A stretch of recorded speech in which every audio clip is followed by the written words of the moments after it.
नमस्कार मित्रांनो, स्वागत आहे अर्चना स्टिचिंग अप या यूट्यूब चॅनलवरती. आपल्या मराठी व्याकरण सिरीजमध्ये आपले स्वागत आहे. भाग 7 मध्ये आपण क्रियाविशेषण म्हणजे काय आणि त्याचे प्रकार बघितले. आज आपण उभयान्वी अवयव म्हणजेच कंजक्शन्स पाहणार आहोत. त्या अगोदर चॅनलवर पहिल्यांदा आला असाल तर चॅनलला सबस्क्राईब व व्हिडिओला लाईक करायला विसरू नका. चला तर मग सुरुवात करूया. उभयान्वी अवयव म्हणजे काय? वाक्यात दोन शब्द, वाक्य किंवा वाक्यांश एकत्र जोडणारा शब्द म्हणजेच उभयान्वी अवयव होय. म्हणजेच दोन किंवा अधिक वाक्य किंवा शब्द एकत्र आणण्यासाठी वापरले जाणारे शब्द म्हणजेच कंजक्शन्स होय. उभयान्वी अवयवाचे प्रकार. नंबर 1, सहकारी अवयव म्हणजेच कोऑर्डिनेटिंग कंजक्शन्स.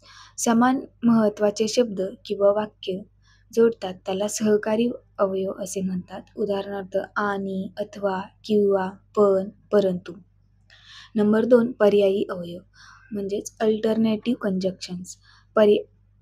पर्यायी दाखवतात त्यालाच पर्यायी अवयव असे म्हणतात. उदाहरणार्थ किंवा, नसेल, तर, अन्यथा.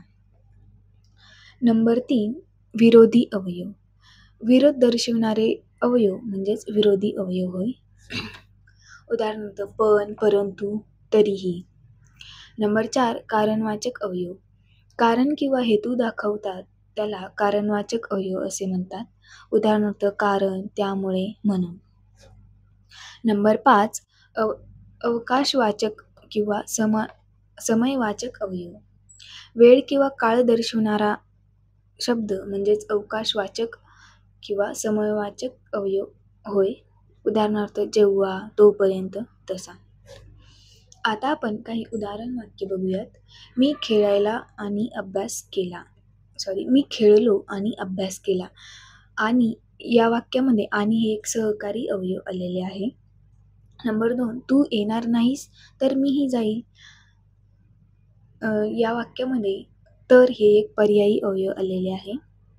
नंबर 3, तो आलाच पण शांत राहिला. या वाक्यात पण हे एक विरोधी अवयव आहे. नंबर 4, मी वेळेवर आलो म्हणून मी बाहेर गेलो. म्हणून हे या वाक्यामध्ये कारणवाचक अवयव आहे. नंबर 5, मी वाट पाहत होतो जेव्हा तो आला. यामध्ये अवकाशवाचक अवयव हे जेव्हा आलेले आहे. याचे आपण महत्त्व बघूयात. वाक्य अधिक सुसंगत आणि अर्थपूर्ण हे बनवते. TET व इतरही स्पर्धा परीक्षांमध्ये उभयान्वी अवयव ओळखणे फार महत्त्वाचे आहे. विविध परीक्षांमध्ये आपल्याला यावरती प्रश्न विचारले जातात. लेखन आणि वाचन कौशल्य सुधारण्यासाठीही उभयान्वी अवयव महत्त्वाचे आहे. मित्रांनो, आज आपण उभयान्वी अवयव म्हणजे काय, त्याचे प्रकार आणि उदाहरणे बघितली. पुढील भागात आपण संबंधसूचक अवयव म्हणजेच सबऑर्डिनेटिंग कंजक्शन्स शिकणार आहोत. व्हिडिओ आवडला असेल तर लाईक, शेअर आणि सबस्क्राईब करायला विसरू नका. भेटूया पुढच्या व्हिडिओमध्ये. थँक्यू.